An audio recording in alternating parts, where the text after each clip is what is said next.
Awesome. So today, I named this stream Stoicism and Awe, and I named it that in the theme of Andrew's post this week called, hold on, Find Places That Slap You.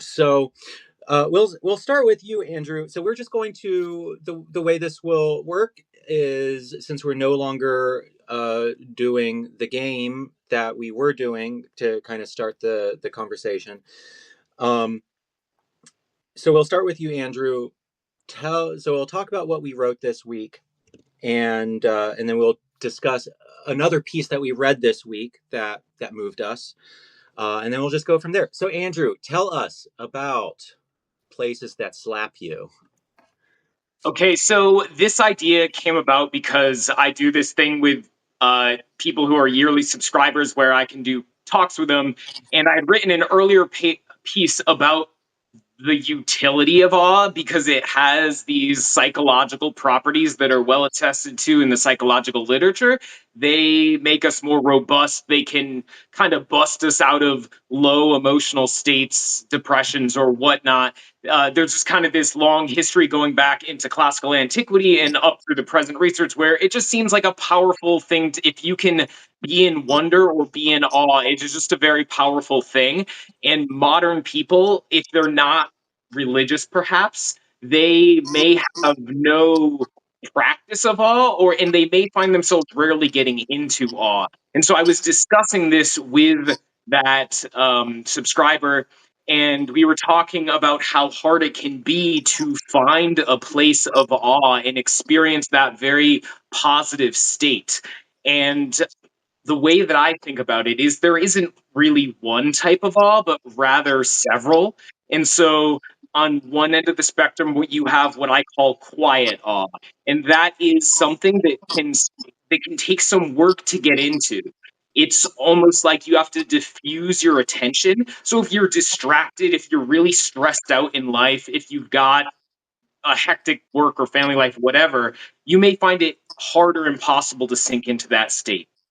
And the other type is what I refer to as slapper awe, and it is very often tied to a place or an experience. And it's kind of like that place reaches out and slaps you across the face and knocks you into awe. And so when you're finding it really hard to get into that quiet awe, which may be the more realistic thing on a regular basis, the slapper awe, which maybe you have to travel to find because it's a grove of old redwoods or it's a monument or a piece of art, Or that can really help you. St. Peter's Basilica, or Sure. yeah, yeah, Yeah, and so any of these options really, they can just like slap you across the face and knock you into awe, and that can be just a really positive thing if you're otherwise struggling with awe. yeah. I love that. Lurpa, did you have a thought? You look. No, I read it earlier today and I really enjoyed it. It was especially the part about the cathedral grove, like that, just the description of how something like I appreciate the metaphor of the slapping awe because I can see exactly how that would be the case in a place like that. Makes me want to go there. Yeah, I can imagine that kind of thing I'd for sure. recommend it. It was fantastic. That was my first time seeing redwoods. I've always wanted to see them. And I was kind of Yeah. like, yeah, it'll probably disappoint because often the things that we dream about for years often disappoint. But that one Yeah. was actually like, wow, this is totally worth the reputation it has. Hmm. Absolutely. Yeah, I mean, it was really interesting reading your piece because it made me think. So I'm a regular hiker. I was just on a hike. I was just for 2 or 3 hours right before this call. I was up in the woods, and I live here in Appalachia, and so just 20 minutes up, and it's just beautiful. I can go like 20 minutes from my house, and it's like you're in Middle Earth. It's stunning. And I loved your article because it spoke to an experience that happens so often here for me in the woods, in the mountains, where I'll be alone up on a trail or I'll be alone up on a mountain, and and there is a moment of transfiguration, and I can't describe it as anything other than that. It's like this, a moment of transfiguration where it really is an altered state of consciousness, but it's like it comes about from just it's the natural consequence of bathing in nature. It's the natural consequence of spending lots of time in nature, and there are these moments that are very quiet, but unbelievably profound. Um, and and so I really connected with your piece because of that. Um, and I like the phrase "slapper awe." That's great. Mhm. I like that. Um, Lerpa, what did you write this week? This week I published a series of digital collages that I've been making, with a little commentary, just kind of like, I don't know, a meditation on why some people like myself want to like be so open and personal on the internet, so I read a lot of memoir style pieces, and I do, a lot of like L posting, you might call it, so, What is L just, posting? oh, like posting your losses, just being like Oh, overly okay. open about like all the times that you were, losing at something or being a jerk or whatever. I do that a Um, lot. I think I yeah. outpost a bit too much. I should probably outpost less than I do. And I thought about that, and that's kind of what I was, I don't know, thinking about. Like, is this something that I or anyone else needs to do in public? If I want to explore the past, is it really necessary to do it so publicly? And my conclusion is kind of like, for me, yes. I think that some people just sort of work things out better that way. And also, Rajiv had said something that I thought spoke to it. He said something about like, you can't be a super introspective, navel gazing kind of person without being insufferable unless you turn it into art. And I kind of Yes, feel like I am that person, and that maybe, making the art publicly, and whether that art is like writing or the collages I post or whatever, maybe that's my way of being less cringe, even though it is somewhat cringe in itself, according to some people anyway, not everybody, but I yeah, love that's what I wrote Rajiv. about. I love Rajiv. We should have Me Rajiv on too. time. He's a Yeah, great we guy. should. Do you know Rajiv, Andrew? I know. Rajiv Ram. He's a good guy. Um, Everyone should follow Rajiv. Also, I failed to mention, Andrew. What is the name of your Substack again? Socratic state of mind. Yes, it is awesome. I am a fan. I try to read it every week. I try to read every single thing you write. I don't always, but I try to. So everyone should go subscribe to Socratic State of Mind. It is very good. He covers lots of philosophy stuff, applicable philosophy bullshit. And then of course Lurpa Strike does just saying. Also, I am catatonically exhausted because daylight savings time fist fucked me. Oh my So God, same. daylight savings wrecked me. So I am like barely stringing words together. Um, no, Lurpa, did you read my piece about rules called Rules for Writing About the Darkness? It came out for paid Yes, like subscribers a couple of weeks ago. I remember that's the one where you had said that your rule is that you have to make it beautiful if you're going to write about darkness. Is that right? Yeah. So the rule that I have, because I cover all kinds of crazy shit. I mean, I cover all kinds of very dark stuff. And I read a piece by Freya India. And Andrew, you're welcome to jump in on this at any time, of course. Where she said, stop opening up online. And the thing is, I agreed with not every part, but I agreed with a lot of what she said, which is there is a culture online of oversharing in an almost indulgent and pornographic, in a negative sense, way of sharing your diagnosis and sharing your suffering and your inner turmoil. And there is a quality to it of just drinking salt water, drinking ocean water, where it's like it's satisfying a need, a craving for relief from suffering in the moment. but it is ultimately just resulting in more suffering and compounding that suffering for others. And it's like, Jesus, I completely relate to that. I completely agree with that. That isn't what she said, but that was my take of what she said, and how it's encouraging, especially mental illness or valorization of mental illness, especially among young people, especially among teenagers and teenage girls. And I was like, yes, 100%. The irony is that I am one of those people who talks a lot about suffering. And yeah, Andrew, you look like you have things. Oh, yeah, I was going to hop on. I was just going to say that I think that talking about yourself is one of those interesting things because yes, you can absolutely be doing things for exhibitionist reasons that are maybe not helping you or your audience. At the same time, just the act of writing itself often will make sense of the world in a way that you can't figure out in your head just bouncing around ideas. Yeah, So sometimes I will find myself drawn to writing as a way of figuring out something in my life or the way the world seems to be treating me at any given time. And it'll be like, wow, this is something I need to share. But if I just like pause on it and not publish it for a while, I'll realize that I had actually drifted into that self indulgence. And maybe there was some core of what I wrote that actually was critical to the discussion that I can call on. But at the same time, maybe like half of it could just go because it was actually just me working through a thing, not actually helping anyone else with anything of worth. So I think that's kind of like if you just pause and reread a while later and it still holds up and it still feels good, I feel like that is actually a really good test. And yeah, I'll tell you totally.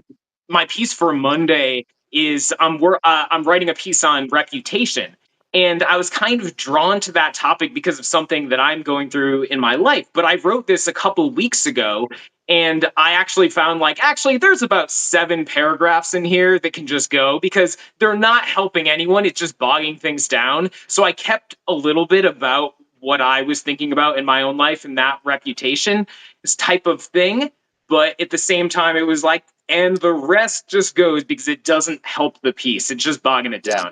down. Yeah, totally. I will often,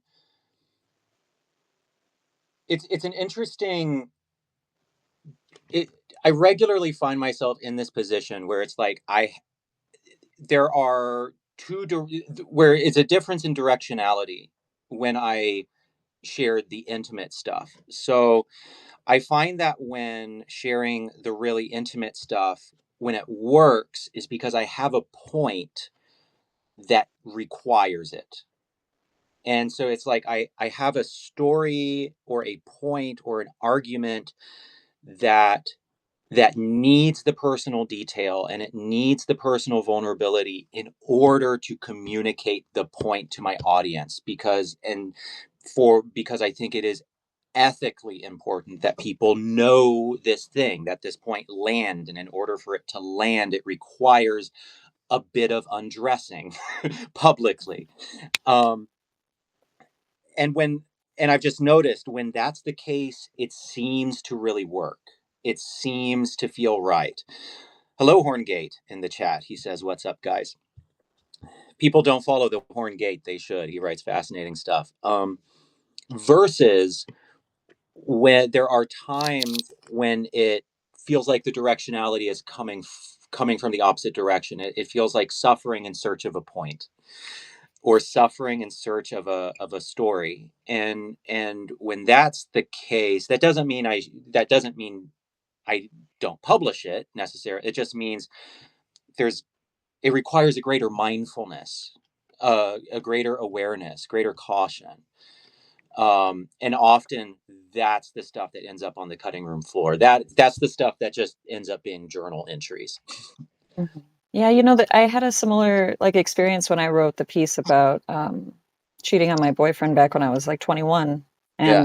and thinking about like what is a responsible way to write this, because I didn't want it to come off like, and this is just kind of not exactly what you were talking about, but in thinking about what is the point of this, why am I telling this story, and am I glorifying something, am I like trying to brag, you know, I don't think that would be appropriate. So, you know, trying to make sure that I'm being both honest and responsible in that sharing of that story. And maybe there wasn't a point for that one other than like, you know, personal catharsis in a way, you know, but at the same time, I did make sure that it was clear that I guess I wasn't trying to um yeah, like I said, brag or glorify anything or even Totally. encourage, you know, that sort of behavior. Yeah. There's also just the fact that human beings are,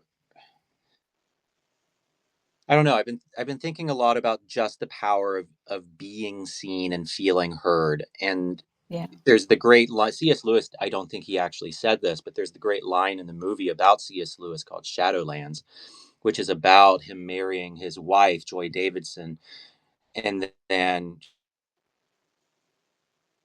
he the he wrote the book A Grief Observed immediately after that, as he was speaking of processing pain, in which he processed his grief.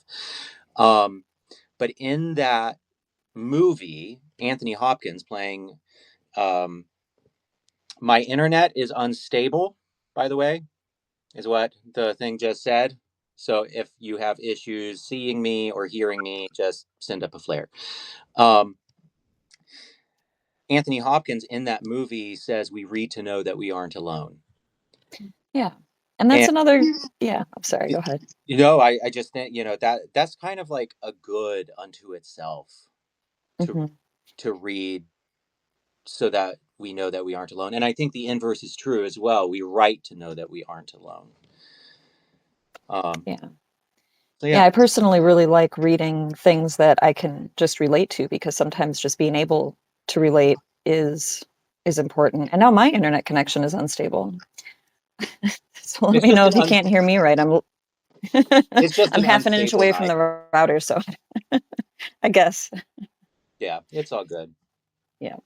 Um, awesome. Oh, I meant to ask you this earlier, Andrew, and then I it slipped my mind.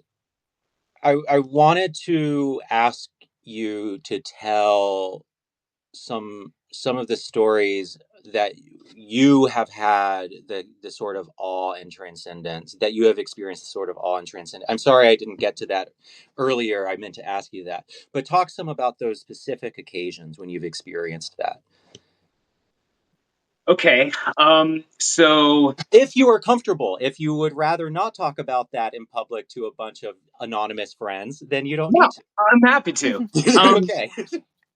So, kind of perhaps to spur discussion. So, like we talked earlier about, the nature, and some of the other ones that I talked about were like, oh, beautiful, huge old buildings that were built with a certain proportion and style. And I would also add art to that and things like that could perhaps suggest, patriotism or some kind of a nationalistic ethos. Those things theoretically can generate awe and wonder, though it's very much situational and where you're coming from. But one that I think hit me particularly hard was in 2015. I came reasonably close to dying in a flash flood. I was essentially stuck in a building, treading water with water like up to here and kind of here being the ceiling. And Wow. I ended up getting rescued by firemen in a pontoon boat after multiple hours. But I thought for a while that I was going to die, and I ended up surviving. But it definitely had the experience of almost. It was definitely one of those like crowbar type of things that just shakes you and gets you to look at everything with fresh eyes again. And when I think about the days afterward, the thing that really struck me was how much I had been taking everything for granted, like the little things that you don't really think about, and how my life was so much better when I started to be like, I almost never got to do this again. And I almost never saw this person that I love again. And for quite a while afterwards, it felt like that. And then monotony set back in, right? Because after a while, it's just, well, it's that person again. Oh, it's that thing I love to do again. And it just loses its luster, and it's hard to find awe or wonder or appreciation for it. And so, again, we go back to like the practice element where it's not, not always going to have a near death experience, just like you're not always going to be in a redwood grove. And so it's like, what can I do to generate that? And so I think a lot of what I like about philosophy is the idea that you can manipulate your mind to think about things in a new way, or think about it in terms of like, well, if this thing is gone, what does that do to my life? Because so often that's always the looming thing that is actually always there, but we just prefer not to think about it, or we just are so used to it that it doesn't occur to us. So yeah, I would say that like thinking about things in terms of loss is one of the most interesting ways to generate awe and wonder and appreciation for almost anything.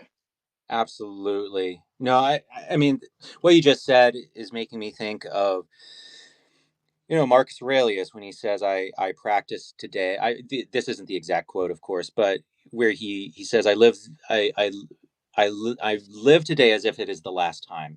And Seneca also says stuff about that. And it's such a the last time meditation, it is such a simple thing that literally takes not even a second. It takes a millisecond. That, as well as negative visualization, which is the you know imagine the ways that things could be worse. But we don't, in such a way that isn't dwelling on it, but it's literally like it's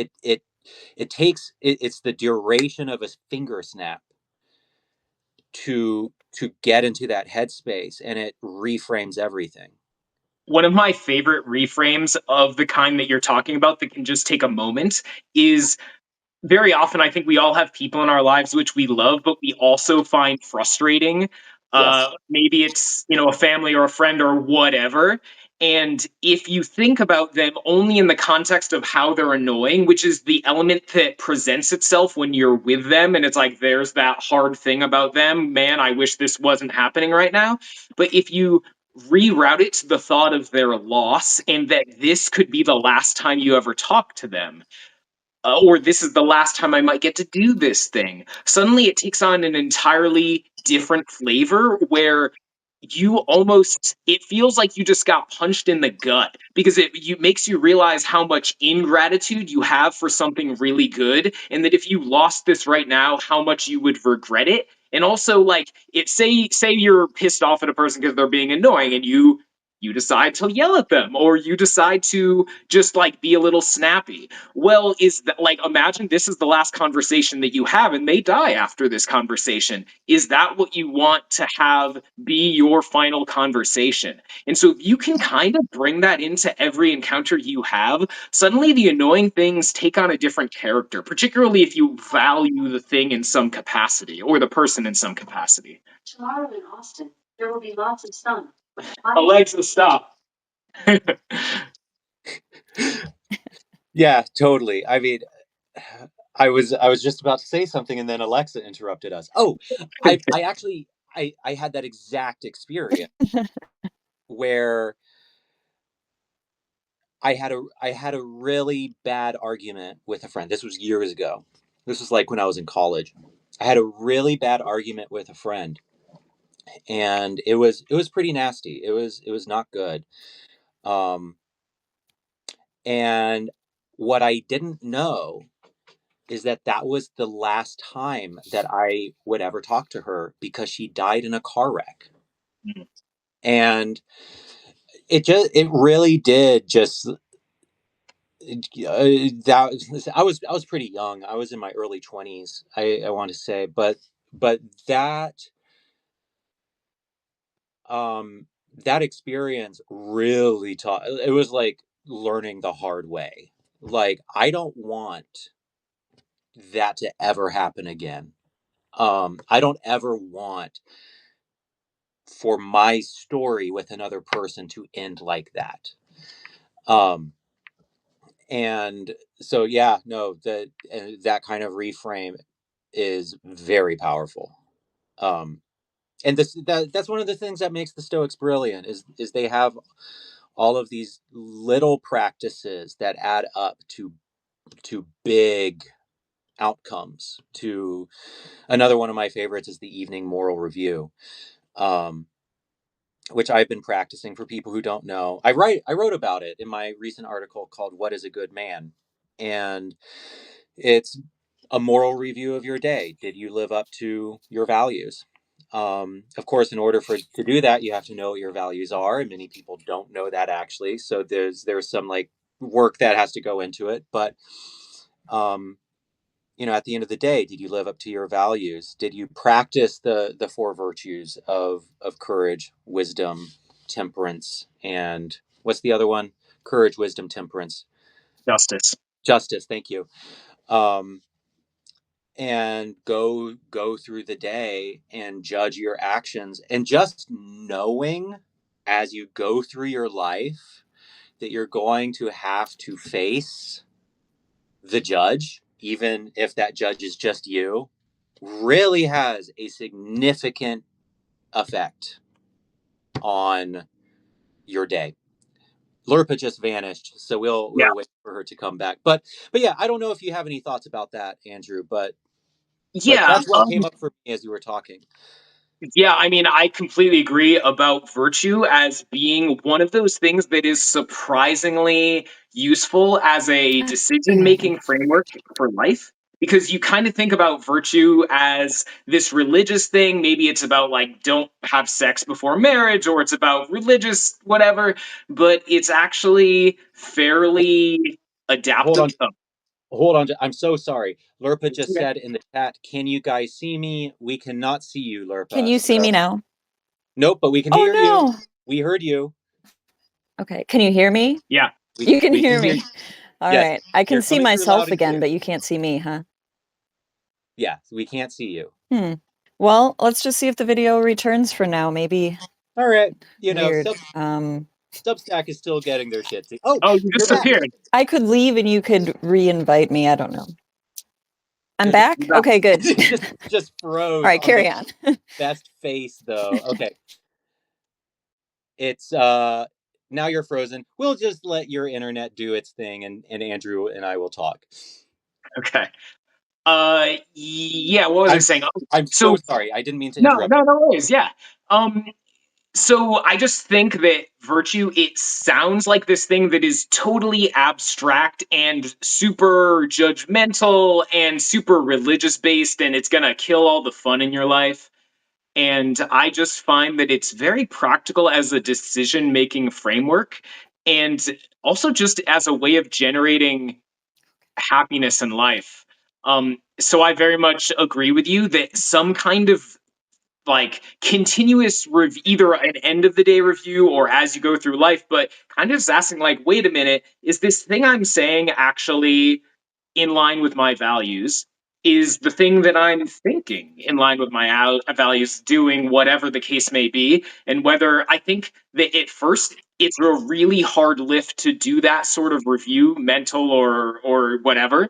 But as you get better at it, you start to do it on the fly, I think. And that's Yes. where the magic is, where you're able to stop yourself from making mistakes. And I mean mistakes in the sense that you would view them as not aligned with your character, not aligned with the person you want to be. If you can get into that state, it just feels good to be living up to your values in those that way. Yeah. I mean, this is the real benefit of the sort of philosophy that the Greeks and Romans engaged in, where today we think of philosophy as, philosophy department and, cool stuff like philosophy of consciousness or theology or you will fill in the blank, philosophy of color, philosophy of smell, philosophy of fill in the blank, queer studies, etc. But what a lot of that is lacking is kind of the direct hands-on application of how do we live now. And and that's what's so refreshing about a lot of the ancient schools of philosophy, where it was applied. It was an applied that was the ethics part of ancient philosophy. And um And the Stoics were, of course, brilliant, but people don't just need to, if people don't vibe with the Stoics, that's fine. They can look into the Epicureans or the whatever. Um, what's brilliant is that it was very hands on. It was applied. You looked like you had a thought, Andrew. Yeah, well, I don't know if this will help the audience to kind of understand what we're talking about when we talk about philosophy, because it seems very abstract. But the way that I've sometimes attempted to describe it to people is, at least in my practice, and this is not Stoic canon, but this is how I conceptualize it to myself. And so if I think about it as three tiers. The first tier is what you would see described at length in psychological and therapeutic research, which is that a lot of people's misery in life is associated with them having um, just completely unrealistic understandings of reality. Cognitive And distortions. by that, what I mean is that, someone shows up to a therapist and they'll say something like, everybody hates me. And and so the therapist might probe that a little bit. And actually what they were really experiencing, and experiencing, I mean the reality as we can kind of objectively talk about it is, there was a lot of people in their life who were showing love toward them and appreciation, but they zeroed in on that one person or that small part of their life in which maybe they were disrespected or not appreciated or whatnot. And so it's sort of just an illogical or an unrepresentative understanding of reality. And so a lot of what you see with the leading modalities of therapy is cognitive behavioral therapy, for instance, is which it's often just like, can you, in the moment or in review, actually look at life more objectively and see, like, actually, there's actually very few people who hate me. It's mostly people who either are neutral or actually like me. And when you start to do that, it has benefits for your happiness level. So that's level one, right? That's just Yes. having a slightly saner and more realistic look at reality. And then there's level two, and that is, as you go through life, maybe you start to realize, with the help of philosophy or not, that a lot of the values that you have are not related to what you actually value, but were instead imposed on you by your family. Your parents told you that you should be X, and so that is what you've done. Or society says you should have a nice car, and that is what you have prioritized. And you start to realize, hey, maybe I can take my focus in life away from this nonsense, which I don't even agree with, and put it in a different part of physical reality, which I do agree with and I do value. And I'm going to start moving towards that. And if you get no farther than that in philosophy, you have come further than like 90% of humanity, right? To just actually live up to your values and consider what your own values are. But there's maybe one more level that the Stoics would suggest you can reach, which is, and maybe not unique, totally unique to the Stoics, but I would say something that is their specialty and is not very common in philosophy.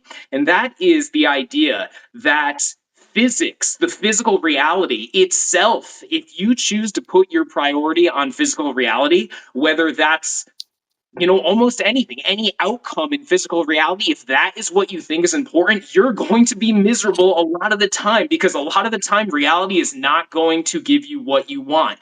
You're just going to be mad or angry, or you're disappointed or frustrated because it's just not going to work out. You can influence reality, you can take steps to get what you want, but ultimately, if that's where you put your emphasis, you're going to be frustrated. And so what the Stoics have done is basically say that you shouldn't even have your focus in physics, in physical reality at all. And instead, you should be putting it in the one area that you totally have control over, and which can never be interrupted. Nothing can take it from you. And that is that you concentrate not on what fate hands you, but how you respond to what fate hands you. And that is virtue. That's wisdom, justice, courage, moderation. And every good virtue that you can imagine will slot under one of those four. Those are the four main ones that the Stoics talk about. And so, because those are divorced from physical reality and it's just the things that you do in response to what happens, you can never be stopped. In a sense, you become invincible. And that, I just want to be clear, this isn't like oh, I'm going to start doing that tomorrow. This is really hard. This is like the work of a lifetime. Yes. And, it's something that I work on continuously. But the more I get more in line with that idea of I'm actually just going to live up to my own values and nothing can stop me because that's the only thing that I actually care about, it makes you happy because you can never lose, right? It feels life is often so stressful because we think that we have to control things, but we can't control things.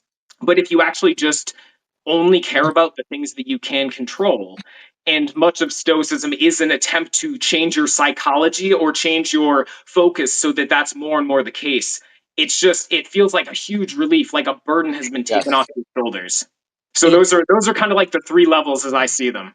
absolutely. I mean, the way I would describe it, as someone who is also practicing this stuff as a, as a newbie, as a noob, as a baby, as a stoic baby, um there is a feel, this word doesn't have the right connotation to it, so I but there is a feeling of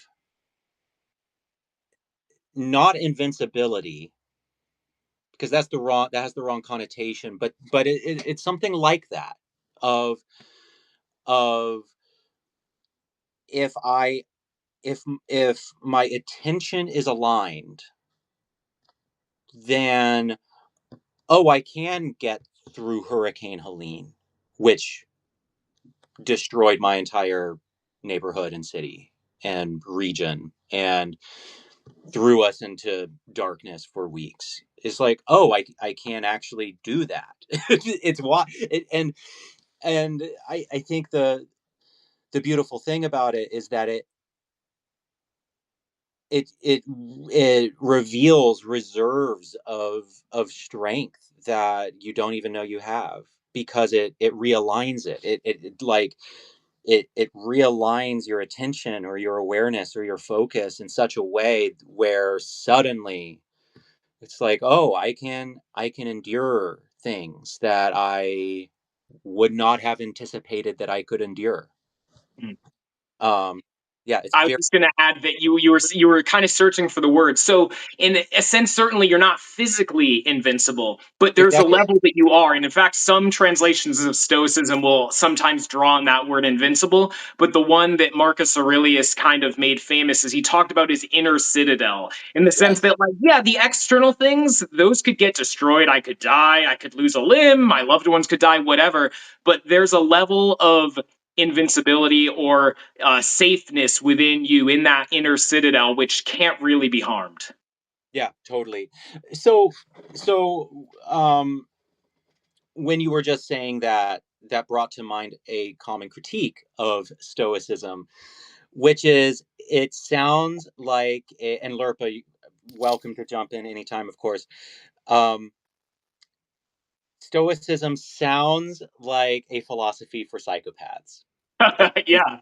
is the Yep. common is the common just someone just recently on Substack was saying this.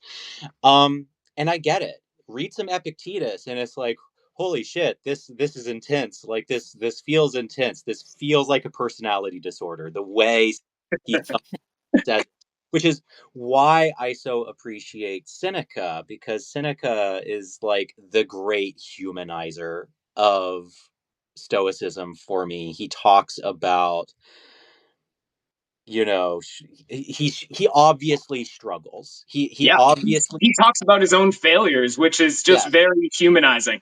yes, and also One of just the first L posters. he is the first L. Yes, the first L poster. um but I mean, yeah, I think stoicism would be really hard for me if it weren't for Seneca, who it's like we have Epictetus, who I love him. He calls you a stupid slave, and tells his yells at his students to go throw themselves into a lake, and he's great. He makes fun. My favorite part of the discourses is when Epictetus mocks his students for he was using this as a metaphor for buying a whore who isn't even hot. Just ruthless old man. And so I'm very grateful for. I think Stoicism would be too hard. It would be too cold for me in a lot of ways. As much as I love Epictetus, if it weren't for someone like Seneca to humanize it for me and to say things like, grief is actually human. There are these human emotions, human things that need to be contained by reason. And he clearly struggled, and you wrote a great piece that I think I featured this month, about Seneca's hypocrisy, and I loved it. So I don't know, all that preamble to say, how do you respond when people say Stoicism is a philosophy for psychopaths? Well, I think so. We've been talking a lot about about virtue, right? And so Yeah, there's four of those virtues, and one of them is justice. And so if you think one of the things that will strike you is if you read Marcus Aurelius is would a psychopath or somebody who is heartless or someone who is self-obsessed talk about love as much as Marcus Aurelius does? I yeah, think it's a pretty hard sell when you go through and you see him talking about love. And he's one of the themes that he hits on again and again is justice. And I would say that in our world, that is one of the missing themes. How do we be good?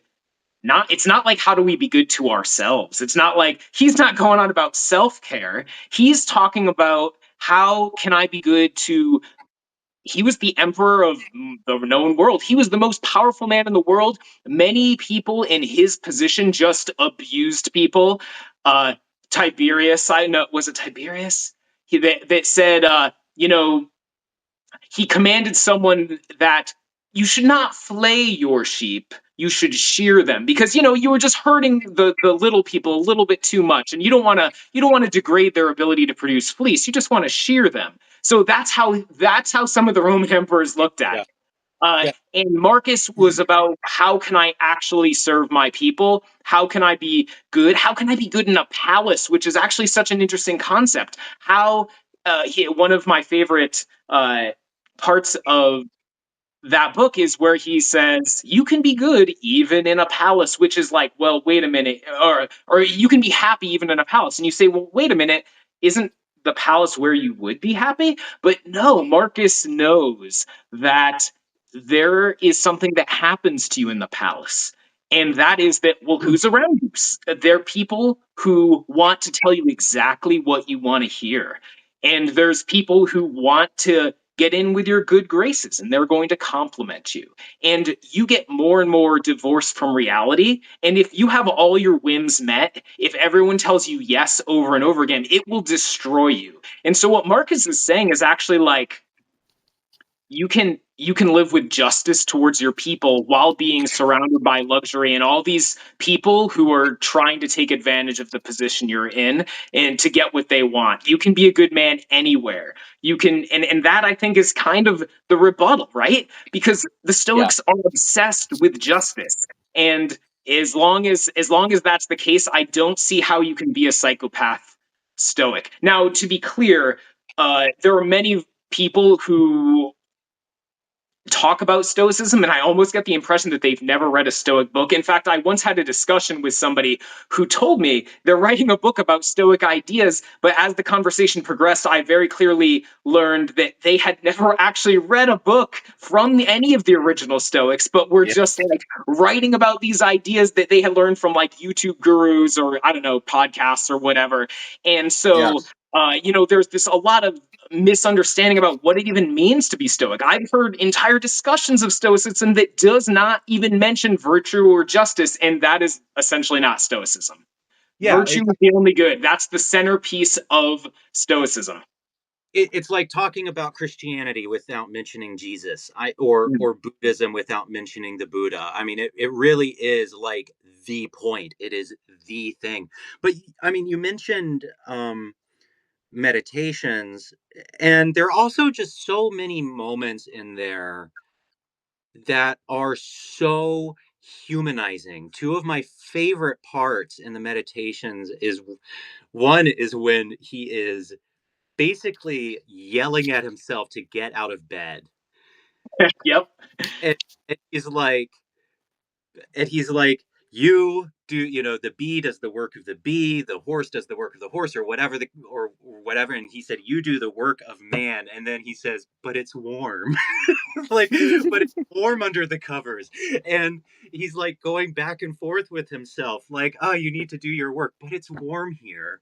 It's cozy. It's just like the most humanizing thing, that here's the most powerful man in the world, and he's just wanting to sleep in. He's just wanting to stay under the covers. And then my other favorite passage is where he talks about the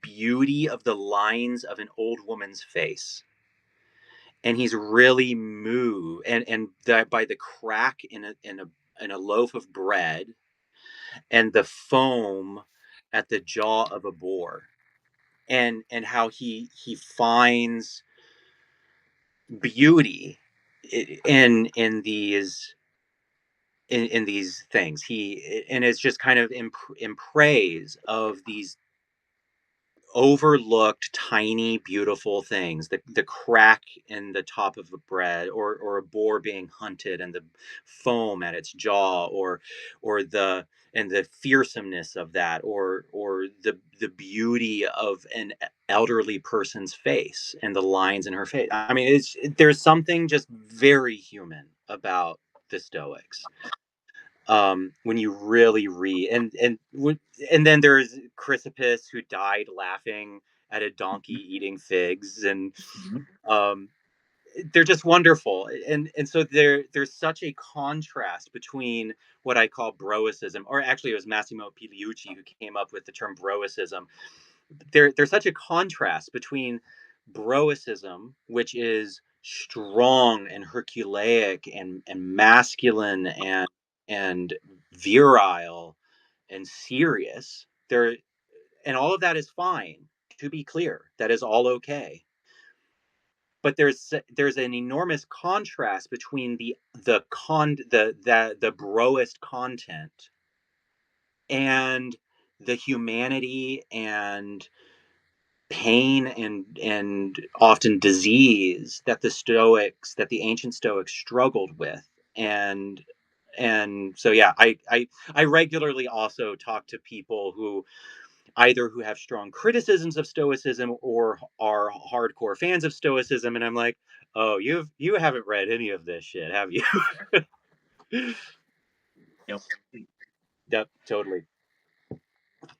What's I on was your just mind? going to add that a lot of the observations that you're talking about, it's kind of interesting because just to loop this back around again, I would say that a lot of the things he's talking about could fall into the category of kind of like small awe, because these are very everyday things. It's the crack in the loaf of bread and how beautiful that is. And isn't like he's essentially associating this thing with a higher order in the universe that is easy to overlook. And so if you can, that is essentially what awe and wonder is, right? It's like you look at a plant and you think like, my God, what am I next to, like, what is the scale of this thing? Or like the fact that the trees are talking through the ground. We have science that now proves this, that are communicating underground through their roots and all this kind of thing. It's like, if you can tap into that, if you can find wonder in that, it is that great reset. Yes, totally agree. Lerpa, what's on your mind? We've just been talking. Oh, that's quite all I, right. I I'm don't so sorry. I Just been I going. do have See, I'm not 100% familiar with this topic. Although a couple years ago, I wanted to add, I was listening there. I think it's called Blinkist. There's an app that like basically shortens books for you, and then you listen to it audiobook style. And I read one on Stoicism, and I can't remember. It caused me to buy that one book about Marcus Aurelius, something about a Roman emperor. I can't remember what it's Oh, called anymore. How to Yeah, Think Like a Roman Emperor by that's the one. Yeah, and I Donald. haven't Yeah. I've only read a little bit of it, but what I wanted to touch on a little bit, I can't remember if this came from this book or from another one, but I was kind of trying to familiarize myself with the philosophy, and something stuck out to me, and correct me if I'm wrong, because like I said, I don't know so much, but it seemed as though there was like part of the maybe it's part of the negative thinking aspect, which I think is really beneficial, like what we were talking about earlier, when you consider that this could be the last time you talk to someone, anything like that. I feel like it's part of this though, and it was somewhat bewildering to me. Like it's almost as if um, there's kind of a focus on detaching yourself so much from that like physical world, like you were talking about, like where it almost seems to me, and maybe this is because I'm a very possibly overly sentimental person, but it almost seems like you're detaching to an extent that, and maybe this will sound familiar. I think someone had said something to the effect of like, if you if you detach yourself so much, like remind yourself that someone that you care about is going to die or something, like over and over again, that when it finally happens, you won't be so sad about it. And I wonder if there's something lost in that, that some kind of human instinct to feel those feelings, might be overlooked in some capacity. And again, though, I might be misunderstanding that quote, so I would love if you guys might want to talk about that a little bit. That's the Epictetus quote. And that is a particular quote by Epictetus that is often brought up. And I really struggle actually with that quote. And but I'll hand it over to Andrew as our resident Stoic expert right now. Yeah, well, I think that that is a challenge. And I would say several things to that. One is that, at least in my practice, which has gone on for many years, I have yet to disengage from anyone so much that I do not feel human emotion and love and would not regret their passing.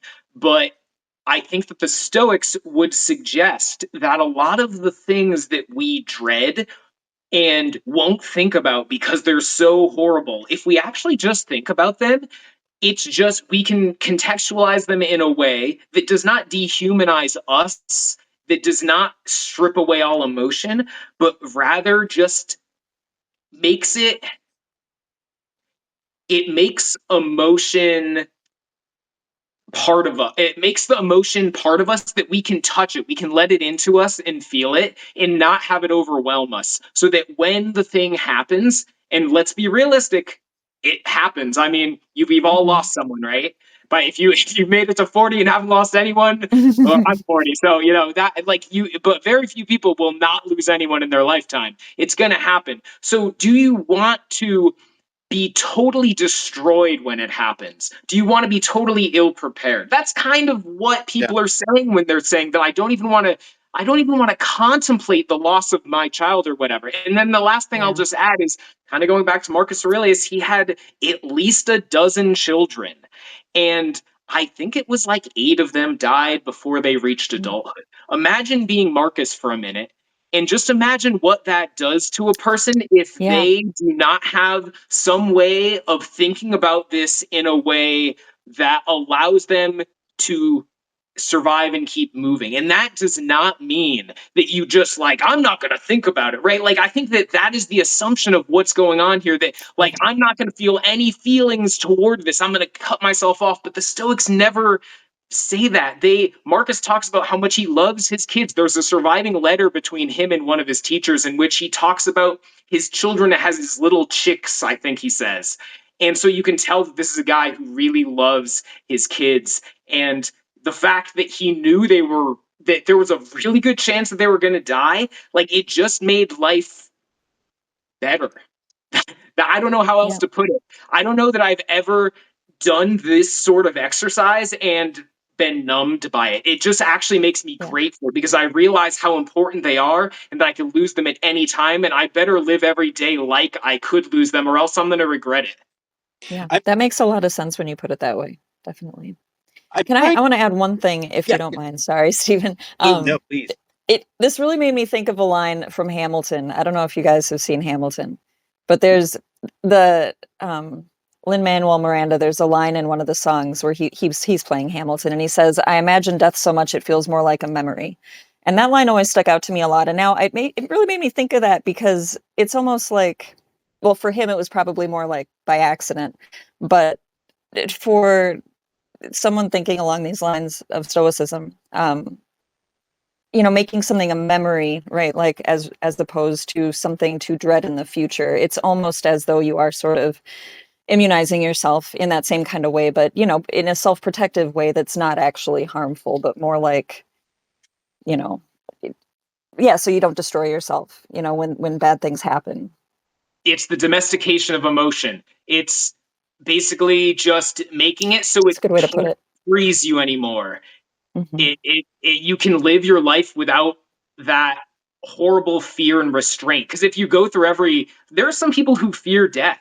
They go through and Hmm. they're like, well, what if I die tomorrow? What if I get hit by a bus? Or what if I lose that person? And they can't even contemplate how they go on. So when that inevitably happens, because to some extent it's going to happen eventually, then they're destroyed by it. They can't function anymore. Yeah. But if you're prepared, if you can bring that into your character, if you can domesticate that and understand, like, well, if that happens, here's how I'll cope. Here's what my life will be like. And actually, I think I can survive. It'll be hard, but I think I can survive. That's kind of what it's about.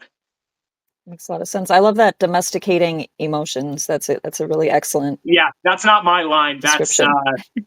from Taleb, Nassim Taleb.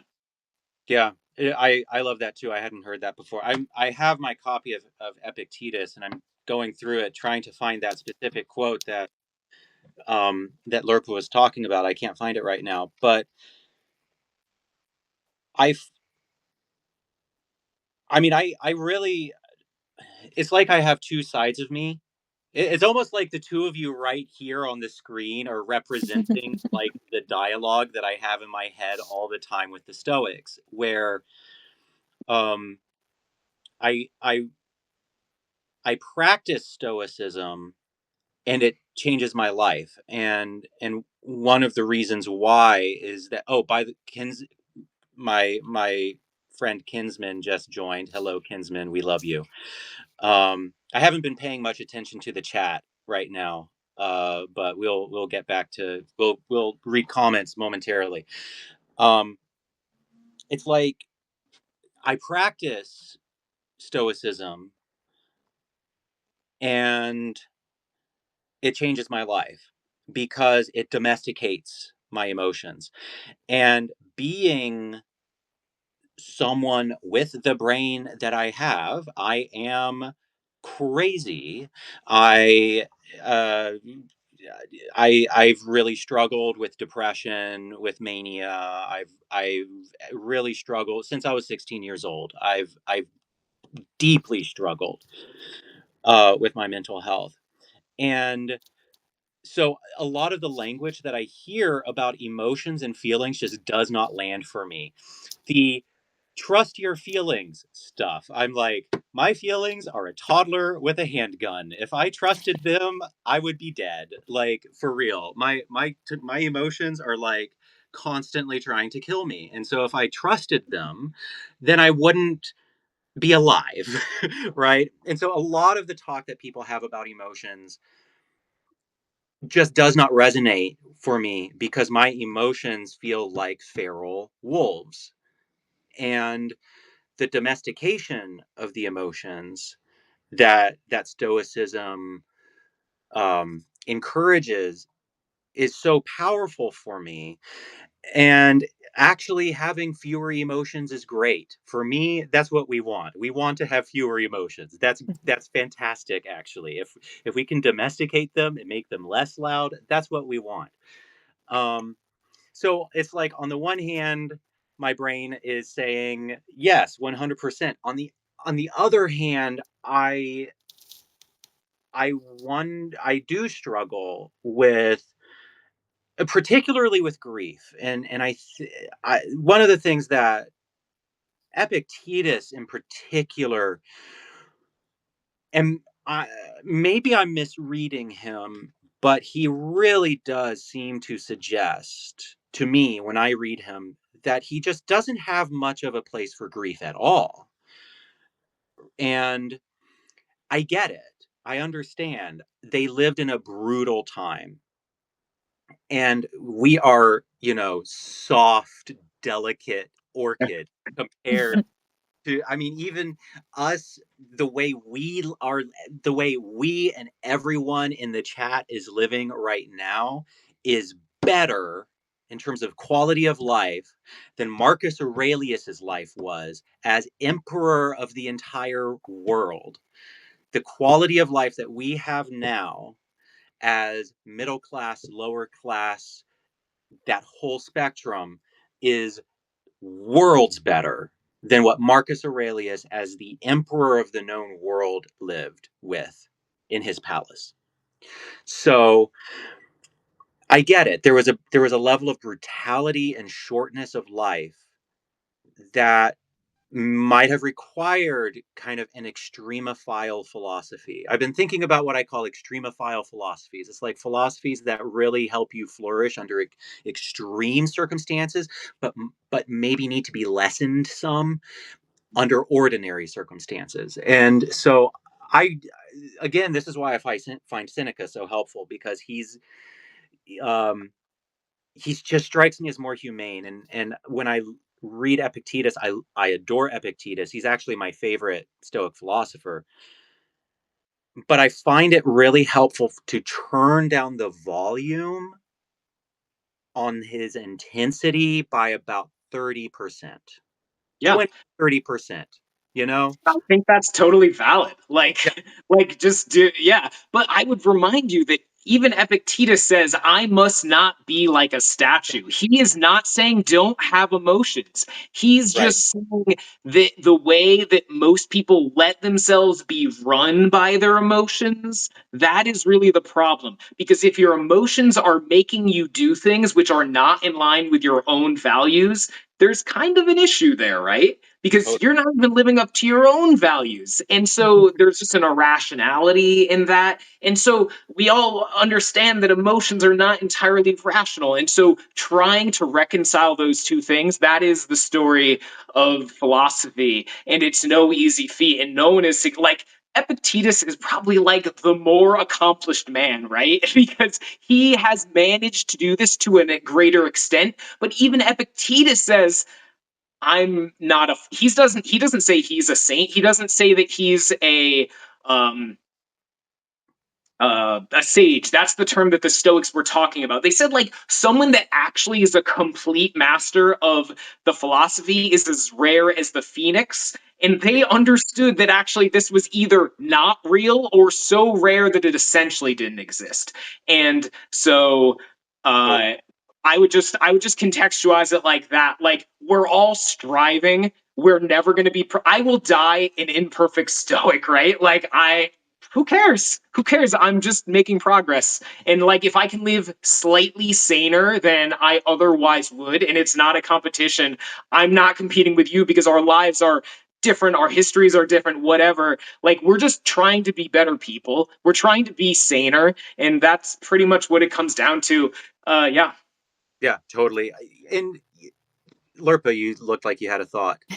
I wanted to go back to your thoughts, Stephen, really quick about like the more extreme sort of versions of things, because I thought that maybe I thought of like asceticism and like hair shirts in particular, and I don't know if I might be confusing the two philosophies, but I feel like there might be some sort of connection, or maybe this is one of those things I read in one of those books. But the more that you put yourself through discomfort on a daily basis, the more that you actually appreciate when you do not have to be uncomfortable. Like you appreciate actual comfort more.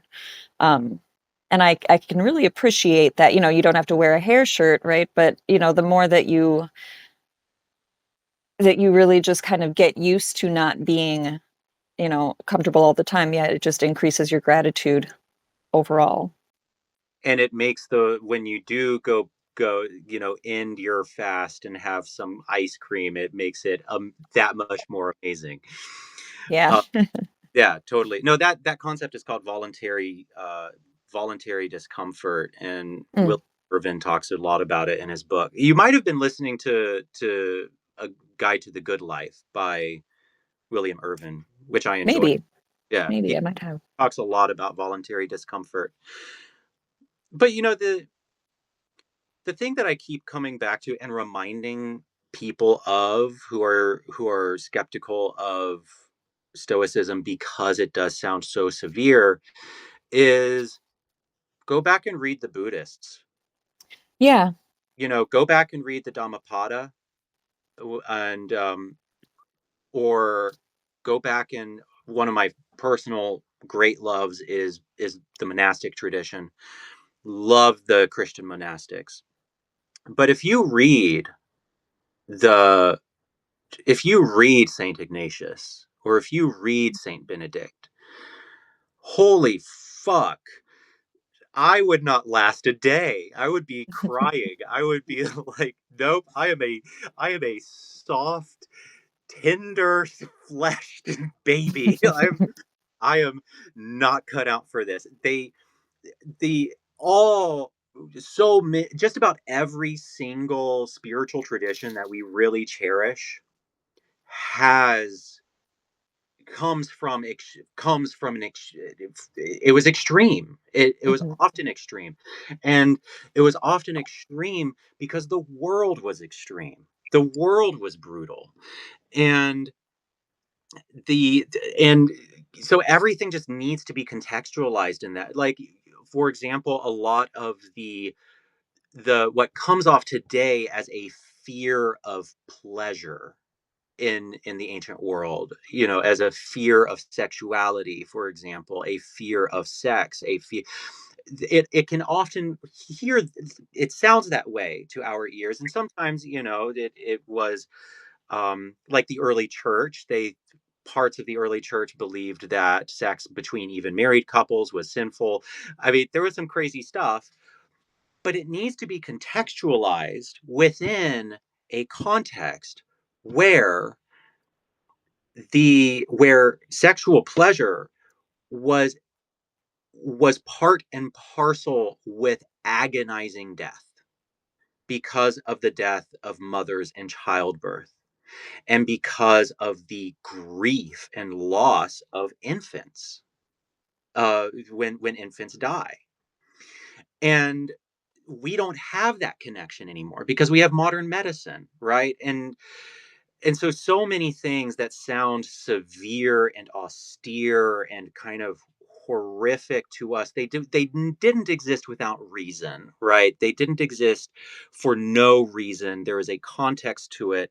And when we are able to see that, we can extract the good, and we can transpose it to our modern time. And that's just what whenever I read the Stoics and I'm like, yikes, that's intense, I remind myself, oh well, whenever I the Hindus say the same thing. The Buddha said some crazy sounding shit. Jesus said, if you have not left your brothers and your family, and if you have not left your home and your your family and your mother and your father and your brother, if you have not abandoned them for the gospel, then you're not part of the kingdom of God. I mean, they all say very severe stuff. That's just where all this stuff comes from. Yeah, and in fact, the Stoics kind of look like pushovers when you compare it to a lot of other faiths, because like the Compared Stoics, to the sin, yeah, for sure. but even just like the physical practice, right? Like the Buddha had to run away from luxury and the palace to find enlightenment, whereas Marcus was kind of like, actually, I can stay in the palace and Seneca was one of the richest men in Rome. And granted, he struggled with that. It was a big thing of what he was writing about, like trying to be good and failing, and all money brings its own problems. But the idea is actually it's not that I need to flee from physical temptation and all the hard things in life so I can go live in a desert or up on a pillar for the next 10 years like a lot of the Christians did. It's kind of like, how can I contextualize all of this stuff so it's not about it's the money is good or bad, or the palace is good or bad, or these relationships are good or bad, but how I respond and utilize these things is actually the only thing that is good or bad. And when you do that, it is very freeing, and it actually makes the Stoics look like just like whatever, I can use this stuff or not, and I'll do whatever serves virtue. Yeah, I recently I've been working through the letters through Seneca's letters, and he has this awesome letter about Saturnalia. And Saturnalia was like this absolutely fucking bonkers celebrate. There were orgies, there were feasts, it was wild. And but he said something really interesting, which is take part in the celebration, but do so a bit different. Do so slightly differently. Don't give yourself totally over to it, but you can still celebrate Saturnalia. And the implications of that are pretty wild of what Seneca is saying is actually okay to do. But he said, um, I would have to go find the exact quote, but take part in the celebration, but do so differently. Yeah. So if I'm remembering that letter, he basically says like you don't have to not drink alcohol, but don't get drunk. You don't Yeah, have exactly. to not eat food, or you don't have to not eat the good food, but you just need to not be a glutton. And kind of similar along these lines, they're basically just talking about the virtue of moderation, or temperance as it's sometimes translated, and just kind of going through life with that in mind. Absolutely. So I'm seeing some comments here um, that I want to read. The user leaving art school says, "My son wrecked his car today, and we approached it with gratitude. We cried today, me and my son, when I took him to the emergency room." And yeah, I mean, it's stuff like that that first of all, leaving art school. I really hope your son is okay. And I'm very sorry to hear about what happened today. That is always very, very stressful.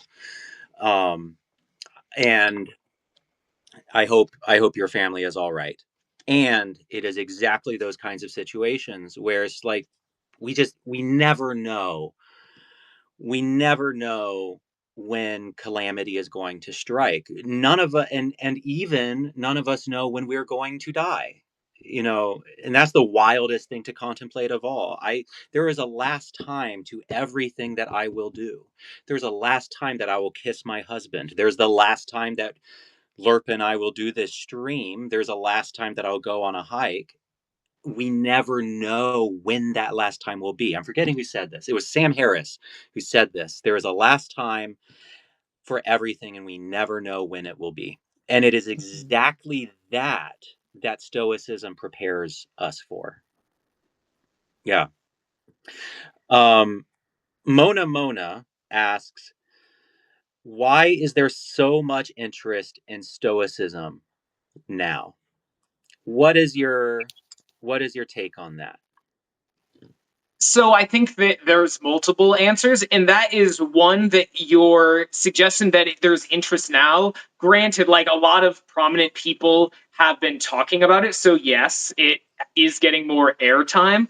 But Stoicism never really went out of style, and so it's actually really interesting because it filtered into a lot of what we would think as non-stoicism. So for instance, we were earlier talking about Seneca and his letters. Well, a lot of the early church fathers loved Seneca so much that they called him our Seneca. They essentially made him an honorary Christian. His ideas were adopted in the chivalric tradition in the Middle Ages. It got used in the Renaissance and the Enlightenment. So it's kind of never entirely been gone. But yeah, it's hard to know what the zeitgeist is, but something to keep in mind is that originally Stoicism emerged during a period of time of transition. So in ancient Greece, you had this time when city states were independent and that people felt like maybe life was hard, but they were in charge of it because, maybe like Athens only had a population of 30,000 people and every male voted. And so they would go in and they would decide on foreign policy and they had a level of control. Then Alexander the Great came, and the great age of Greek empires came, and so suddenly you were being ruled by a person very far away, and you had almost no control over it. And that is the background for when Stoicism emerges, because it allows us to deal with uncertainty with equanimity, which is an incredibly powerful thing. And where are we now today?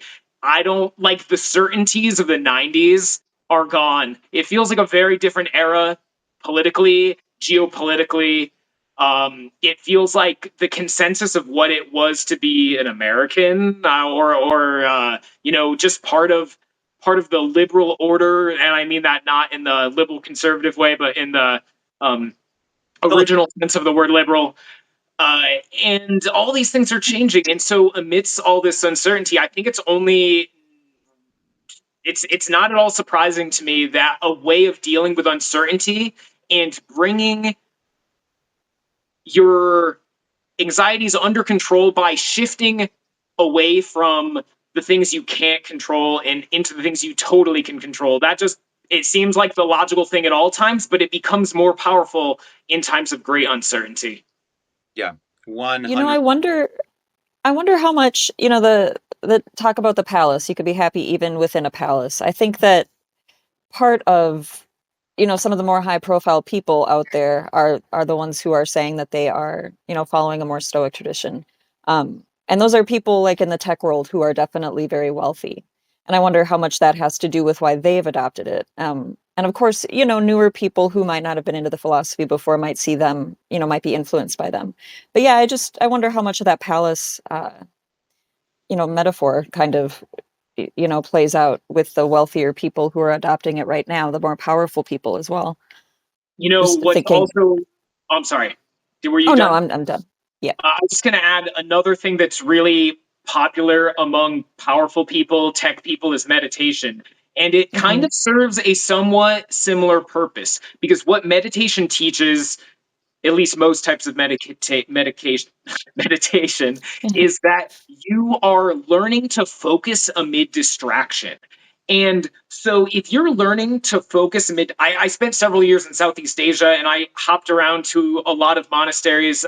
And one of the interesting things that we don't hear about in the West, we think it's just this one thing. The meditation is like all of Buddhism or all of Hinduism, but actually the ethics are part and parcel. In fact, they generally will have the view that it is possible to become highly destabilized through meditation alone, and that it needs to be intermixed with grounding practices and ethics. And that is what's going to cause you to escape suffering, not merely the ability to concentrate. Because if you can only concentrate, you will at least have the possibility of becoming a more efficient psychopath. And while it's not quite that same thing with Stoicism, a lot of what the philosopher Pierre Hadot calls spiritual exercises are essentially similar reframe elements. Um, Earlier on, I talked about the three levels as I see them, and the second level is taking um, your emphasis, the thing you're going for, away from what society or your parents or whatever tells you is important and bringing it to what you find is important. But what if instead of actually putting it on something of worth in terms of like an ethically sound thing, you're putting it on, I'm going to rule the world as a tech titan? Now, that can be misused, and that is why it is sometimes concerning that people have used Stoic techniques, but done away with the virtue is the only good element of Stoicism. So I would say that that's one part of it, but we shouldn't pile on Stoicism because it's also true for meditation and Buddhism and Hinduism, and it's also true for Christianity. How many people do you know that wear the label Christianity or Judaism or Islam, and they will forget about all the inconvenient parts that do not Mhm. fit into their current moment and what they want to do, and only use the tool or the ideology that fits what they want to do. There will always be people like this. And yes, it is concerning to see someone gain a thing through something good and use it for something that is arguably not that great. But that is has always been the case. And I don't know that we can condemn a philosophy or any way of life because of that. Oh, for sure. Yeah, totally. Um,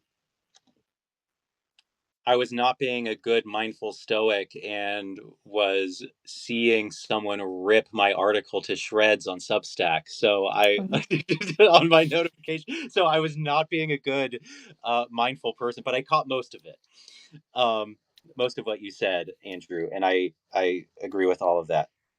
Um, the phrase that the way I like to put it, I one of the things that I think people have a really hard time with is acceptance, as it is brought up in Stoicism and in Buddhism. So there are the types of techniques in meditation and Stoicism that without virtue could make you a more, like you said, a more efficient psychopath. But then there's also the acceptance side. And people, I wrote an article about this called In Defense of Stoic Acceptance. And people really revolt against the acceptance part of a lot of this because it feels like people have told me have told me directly it feels like becoming a doormat to them, right? And I try to suggest that that is not the most helpful framing of acceptance, that there are other ways to frame acceptance, but also acceptance without virtue. St. James in the Bible says accept grace without works is dead. um, and in Stoicism and in Buddhism, acceptance without virtue is dead. And that, I think, ties in with what you were just saying about having, if we just have these techniques but we don't have that core of virtue, then it's just dead. You know, it's a dead philosophy without the virtue guiding it. Does that make sense? Am I connecting No, to? I think you said it well. Okay, okay. Just want to make sure that I didn't make up what I thought you said when I was being distracted by Substack. Um, so, shall we talk about testosterone? My latest piece, if you want to, since we've been discussing. Hold on, there's a cat banging at the door. Um, Come in. I'm gonna have to show you all my cat. Oh, I just stepped on his tail. I'm sorry. Oof. This is Eli. Hi, Eli. Okay. um, he makes an appearance during every stream. Yeah, so my article this week was called We Hate Testosterone. And it is part personal narrative and part social commentary.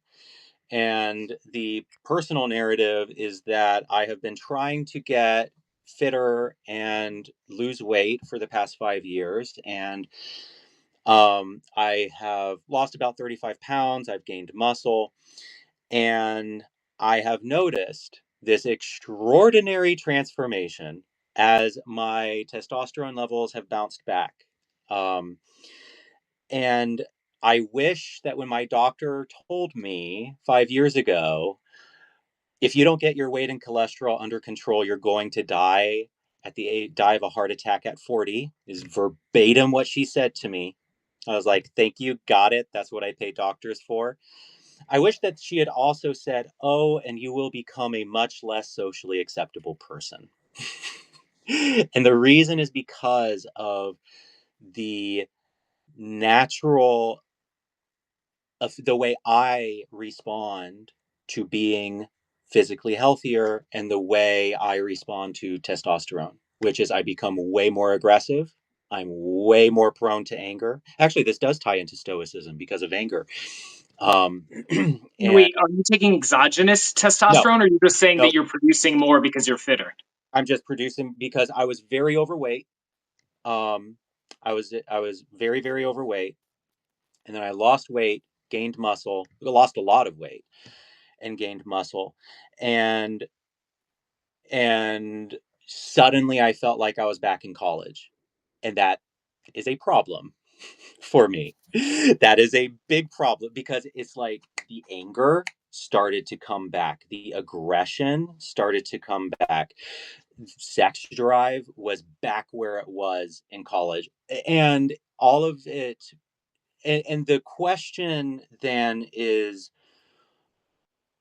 that I address, that I tackle in the article is, are we okay with this? Are we culturally, and by we I really mean, and I didn't include this in the article and I wish I had. I do are we in my particular context, lefty liberals, I do go after conservatives and I do also go after some feminists in the article, but are we okay with the average consequences of testosterone, which are very well documented, which is a heightening in aggression, a heightening in competitive behavior, an elevation in um, interest in casual sex, for example, is directly correlated with testosterone. And are we able to accept this as a neutral energy, as a neutral force, or do we moralize it? Are we going to moralize it? Are we going to and the most remarkable response that I've gotten to the article so far has actually been from men, say usually young men, saying, this helps me understand myself so much, thank you. And then the other response I've been getting has been from women, which is, oh my god, this helps me understand my husband so much. um so that was the article. It seems to be received well, except for the odd okay people.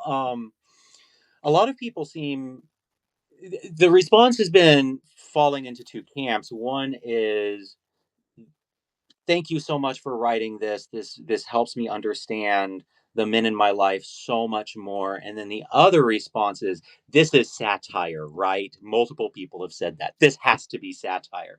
And I think because people just don't, they didn't anticipate the, I'm probably doing some mind reading here, but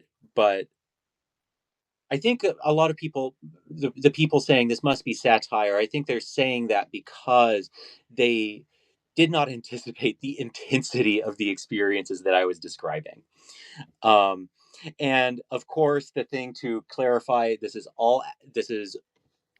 and I say this in the article, there is no one way to be a man. And the effects of testosterone all exist in averages. And so a man is not less of a man if he is less competitive. And a woman is not less of a woman if she is more competitive than the average man.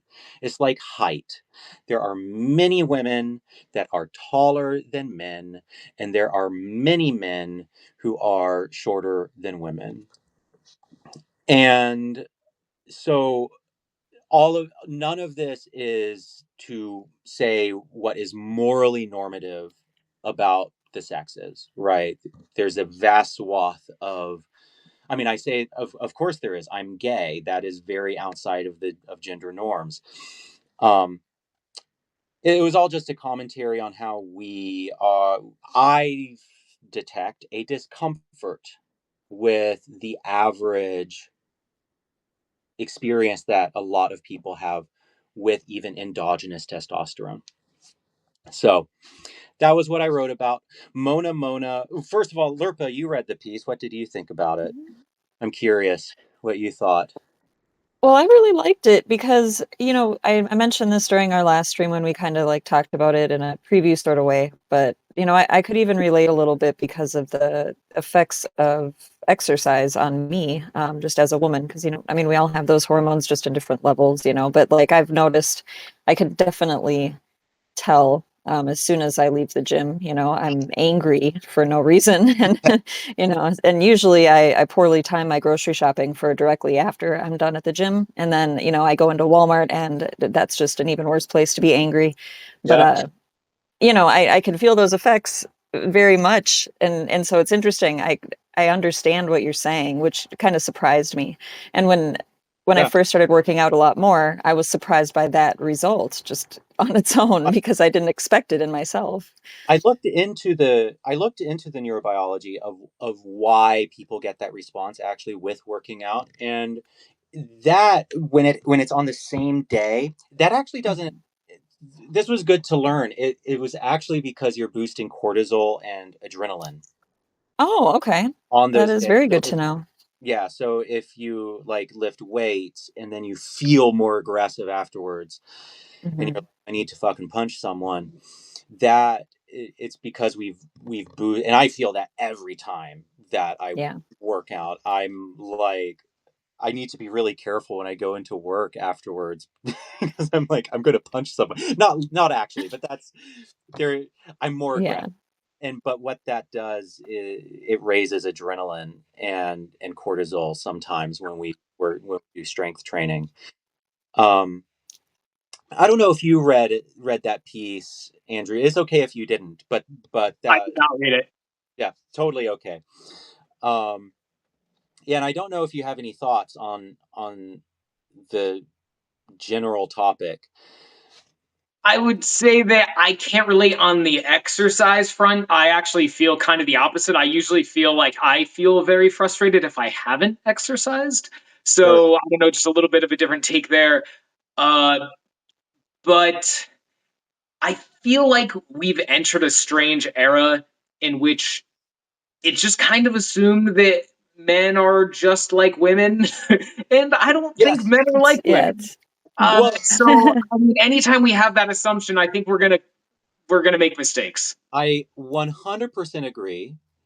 Mhm. And oh, we were talking about this. Did we talk about this last week, Lerpa? There was an article called We all learned about Mm. sex Yeah, and then by Alex Kashuta. yeah, Mhm. no, it was so good, which is we really struggle. I know we're covering the same territory we covered last week, but it's worth talking about, which is we struggle so much to internalize that there are real differences between the sexes that matter, and they are very pronounced at the group level, but that does not negate someone's individuality. Mhm. And so, on average, men have what's called a higher sociosexuality, which means on average, men are just more interested in having casual sex with strangers. On average, cross cultural, through the ages, observed through time and space. But then you have Ayla, right? You, Mhm. I don't know if you know who Ayla is, Andrew. She's probably not in your sphere. Yes, look at this very pure gentleman living up to the virtues. That's what we like. He doesn't know who Ayla is. Ayla is a sex worker and part of the rationalist community, and she's here on Substack, and she's brilliant, but obviously has a very high sociosexuality that is higher than most men I know. But you zoom out and you really start to see there are profound differences, and some of the differences do not even overlap. One of those, and I get so frustrated about this, like when I watch Marvel movies. I almost never watch Marvel movies, but on the odd occasion that I do watch like a superhero movie, though or not even a superhero movie, an action movie of any kind where the women punch just as hard as the men. So And I'm like, patronizing, honestly. oh, it's setting and because what that leads to is treating women in the real world as physically broken men. Right? That's what that Mhm. leads to. It leads to treating women as physically broken men because in the real world, the vast majority of the best trained women will never be able to punch as hard as the best trained men. That will just never happen. And but if we portray that as being the case, what do? We create a world where women are just seen as broken men, and they aren't. And I don't know. It's something that I get frustrated with. I don't know if you have any thoughts about that stuff, but Yeah, I mean, I feel we're like getting this is into a controversial gigantic rabbit territory. hole. Yes, we're getting into controversial territory. I should have warned you about that before I invited you. Like, oh, on occasion, um, the tricky part is saying a certain behavior is due to a biological factor like T or whatnot. That doesn't follow. Sometimes it doesn't. So in the article, and also Mona earlier asked, what was your goal in putting it out there? The article that I wrote. I think so, earlier we mentioned um the movie Shadowlands, where C.S. Lewis says we read to know that we aren't alone. So I put the article out there because I was like, surely there are other people feeling this way. And but also it just struck me as like a fascinating human experience where there's this first person experience of becoming physically healthy and how because there's this paradox really at the heart of it, which is in the act of becoming physically healthy, I feel like I've become a less socially acceptable person. And that's really interesting. That's a fascinating thing to explore in writing. And surely that is the case for many other people that in becoming stronger and healthier, that unlocks things, be it a very strong sex drive or a propensity towards lust or a greater level of aggression that wasn't there previously, that maybe their unhealth was covering, and becoming healthy unlocked that. And that is a really interesting thing to explore in writing. I'd say that when you think about what society is, it's often inured to a status quo.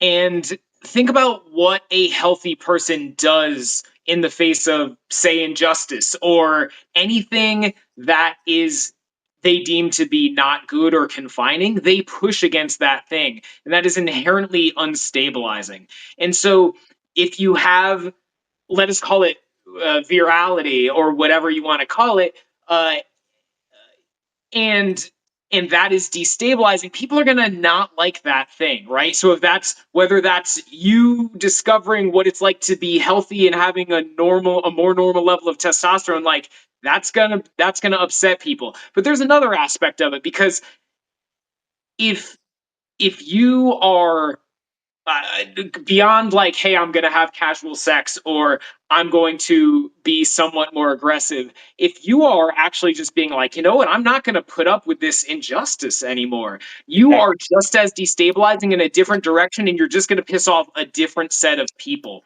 So, in a way, it's not so much the problem that you are.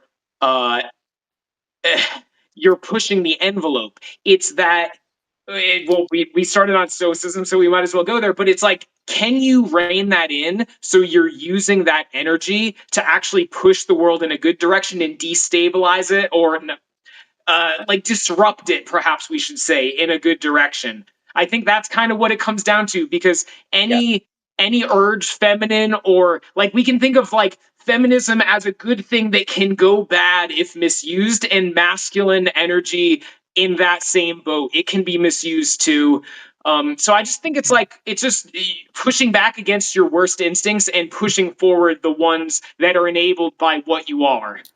Yes, 100%. And, to me, the Yeah. way I like to think of it is this is a neutral force, right? This is these instincts are a neutral thing that can be harnessed. And what we've done is I think in some parts of our culture, and definitely in spaces that I've moved through, we confuse the capacity for violence or the ability to do harm with the act of doing it itself.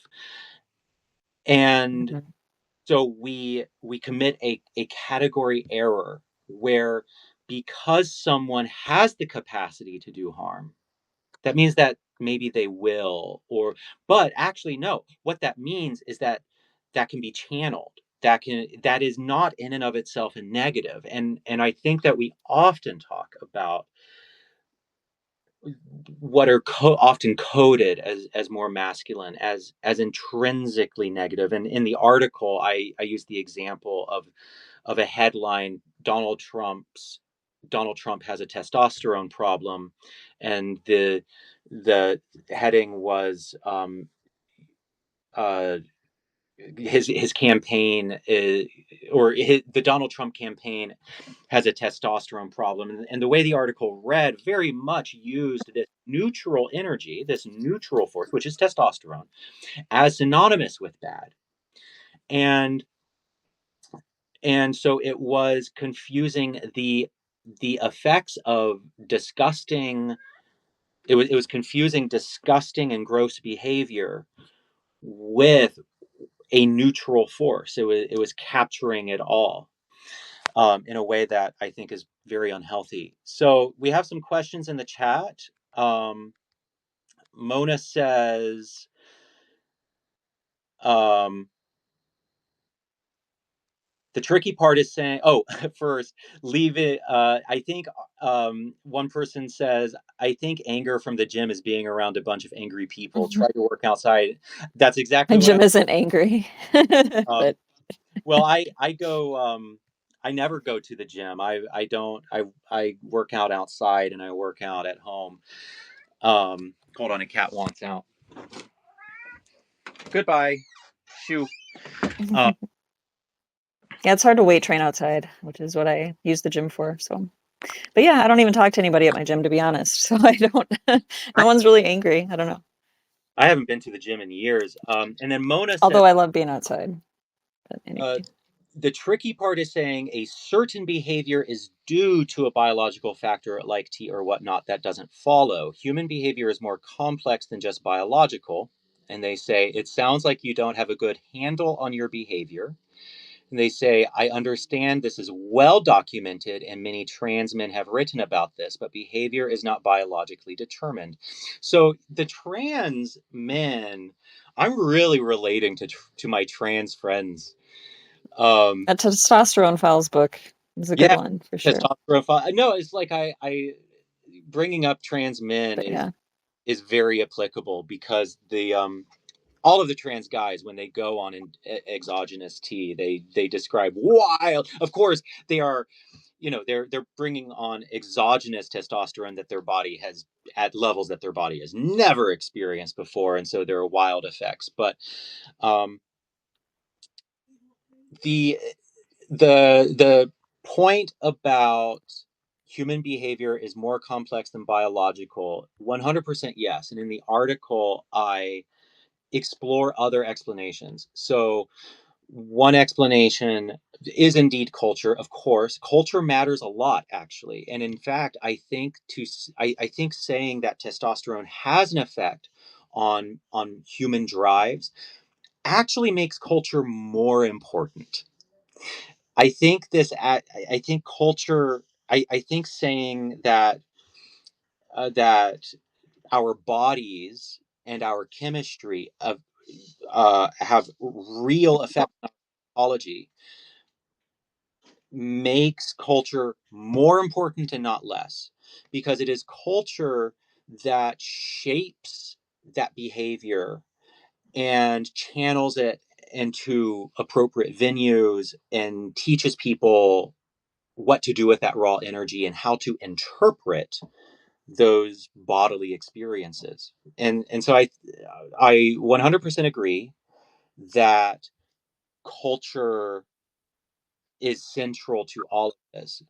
Um, Culture will designate what is more masculine or what is less masculine or what is feminine or less feminine, and then that coalesces with biology, and it's yeah, I mean, it's very complex. So I agree with that biology plays an important part.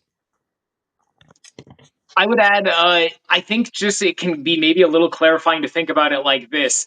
We know from psychological research that humanity has biases built in. And so, what that often looks like is people stumbling through life doing really dumb things. And it's unfortunate because we know that these are there and we keep doing the dumb things. And we have some research that basically shows that if you have a culture or you're surrounded by like a small group of people that are trained to push back against those biases, what you end up getting is you get smarter people, or at least people making fewer mistakes tied to our biases.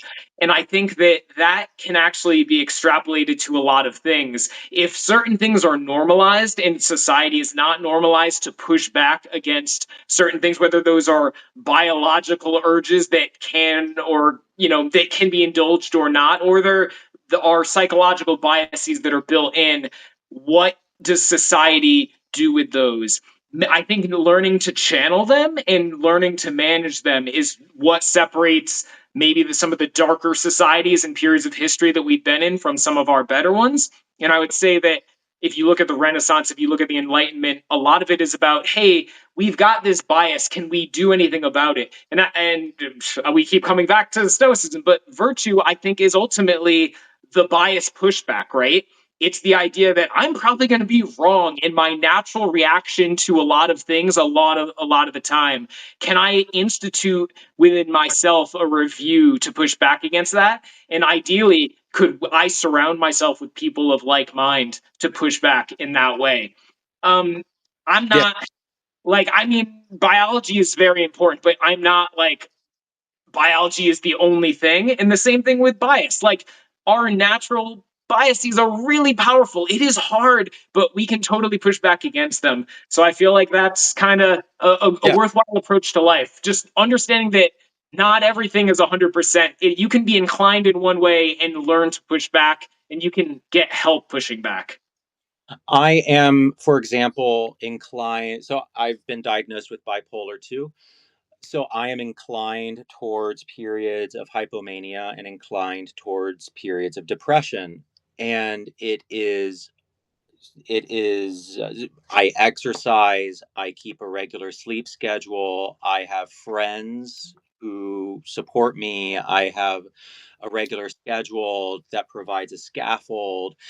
So I can do so in other words, that biology is not in any way destiny. It instead is like it maybe gives me like a starter map that I'm working with, the type of terrain, but I get to choose um where I go from there. And so, I think people often hear when we start talking about stuff that sounds innate, it the fear is that the biology is destiny, and I don't think that that's the implication at all. I think the implication is this makes culture more important. This makes culture and community and autonomy and virtue all the more important. And going back to the question of why I wrote the article, I think really the reason I wrote the article is because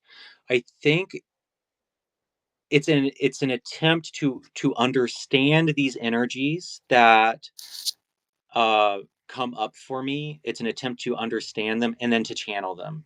And just knowing, like, surely I'm not the only person who is experiencing this. There have to be other people who, as we get physically healthier, we have stuff that feels taboo come up, and we have to. What does it mean to live with that in light of virtue?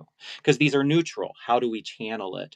And so I think ultimately that's the note that I concluded the article on. So yeah, totally agree with Drew. It makes this, the fact that there are predispositions, it makes culture more important, not less. What are your thoughts, Lurpa? Well, I was going to address Mona's most recent comment, which I can't quite see. Oh, there it is. Okay, so Mona says, we live in a culture that not only allows men to express aggression and anger, but it is part of how you become and express being a man. Women have all sorts of effects during menstrual cycle, but it is not acceptable for women who hide their periods. Um, Correct me if I'm misinterpreting this or anything, but I wanted to touch on that because, I mean, I definitely have some things to say about that, I suppose, because, when my cycle is at the point where I'm incredibly irritated, when all of these things that, I mean, people make fun of women for being hormonal or say that we go completely insane. Um, or like, I mean, I understand what you're saying there, but I do also see that there's a part of that where you're still responsible for how you behave. And that's something that I think that Stephen was saying as well in his essay about testosterone, is that, even though you have the capacity for this, these heightened aggression, for the capacity to do violence or anything like that, it's still your responsibility to rein that in, to do something to make sure that you don't actually act on it. And I would say that for me, I, like, last week was the week where I was the most irritable person on the face of the planet, and I wanted to punch everybody. And it's absolutely still my responsibility to rein that in, and not treat people like shit. And there have been a lot of times, I'm still working on this, but there are definitely times where I'll say, you know what, I'm much too irritable right now, or I'll even say I'm PMSing, I'm hormonal, I'm gonna go in the other room because I don't want to take it out on you. I'll say that. Um, there's also something a little bit freeing, I think, about, as I have gotten older, I've been able to notice these hormonal shifts a lot better. And I'd say within the last decade or so, I've become much more aware of how it all, how I respond to these things. And when I'm able to remind myself, because I might feel incredibly depressed, I'm crying for what seems like no reason, everything is incredibly intense for me emotionally. And I'll be like, wait a second, what time of the month is it? And I'll remember, okay, these are my hormones going out of control. I probably don't need to react the way that I want to react right now. I will be feeling much more sane in just a few days. Um, and reminding myself of that is incredibly helpful. Yeah, And it's one way that, it actually helps calm me down internally. It doesn't only help, the way that I behave, but also it literally, like, shifts my mentality there, and it makes me a little less irritable because I know it's not real in a sense. So yeah. It, I hope that helped address your question, Mona. taking it back to Seneca when he says time reveals the truth, and anger is temporary madness. That's my often my mantra, is anger is temporary madness. Um, yeah, and also to address Mona's first sentence here, we live in a culture that not only allows men to express aggression and anger, but it is part of how you become and express being a man. And that's clearly true. Um, I think what I'm and this is, if there's one thing that I would do if I were to rewrite the article, and this is always the problem with being on Substack, with not having an editor, is there's stuff that you take for granted, or that rather I take for granted, that I don't realize is not being imbued into the text, right? And so when I say we are not comfortable with aggression, what I mean is I live in a culture that in a very specific niche, that because aggression is associated with the masculine, when that comes up for me, there is a lot of shame around it.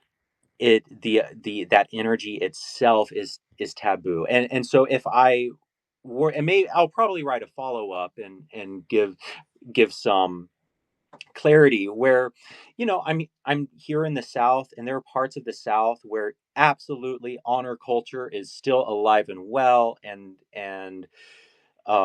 male aggression is 100% acceptable. So yes, absolutely.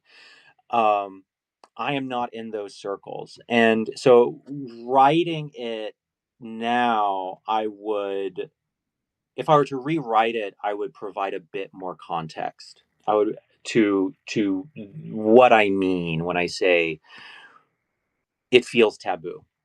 So when I read that, I think it's a yes and. Yeah. Any final thoughts before we wrap up? Oh, if I Yeah. could just say one thing, Yes. um, just for the future, Prester John Andrews we were talking a long time ago about starting, this is totally off topic, but I wanted to Oh yeah. announce it here. Um, yeah, we had talked about, starting like a bad advice by like millennials, like we give terrible dating advice to other people. Um, and we were hoping, I don't know if he's talked to you about it yet, Stephen, but that we would all, get in on that together. And so we were hoping that if people had questions, uh, please send us a message, any of the three of us, so we can compile them. And within the next few weeks or so, whenever we get it planned out, we'd love to answer your questions with Yeah. our very wise sage advice, Our wise sage advice. Yeah. So millennial terrible, advice. terrible dating advice from people who don't know how to date, because we've A all bunch of been, married people, and we're on we're all a bunch of married. old married people. We're all, we're all in like multi-year committed relationships.